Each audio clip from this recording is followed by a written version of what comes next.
Inona indray ary izany atao hoe rariny sitsiny amin'ny soatoavina malagasy? Ny rariny dia fahamarinana mifandanja tsy miangatra. Ny hitsiny dia fahitsiana fitondrana madio sy tsy misy fitangilanana.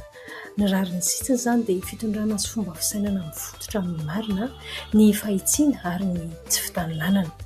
Tokony hanana izany tsika ny hoe tsy manilikilika, tsy manao sarinady, tsisy mikolikoly, tsy mitanila ary tsy mitsara velatsia.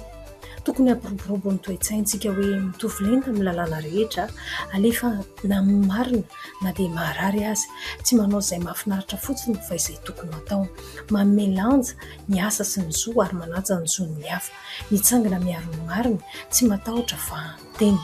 Ny malagasy dia mino tokoa hoe ny marina no mahaleo ny lahatra, izany hoe ny marina sy ny fahitsiana ihany no maharitra ary manangana ny firenena.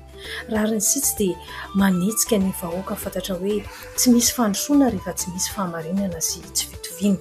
Ny rariny sitsiny izany ny fototry ny fanjakana ara-dalàna, fitokisan'ny vahoaka ary fitantanana mangarahara.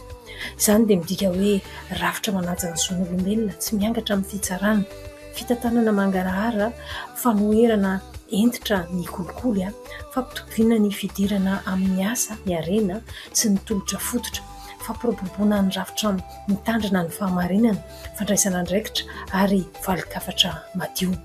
Ny rariny sitsiny izany dia fitondrana ny toe-tsaina miorina amin'ny marina, fahitsiana ary tsy fitanilanana, fototry ny fitokisana sy ny fandrosoan'ny firenena.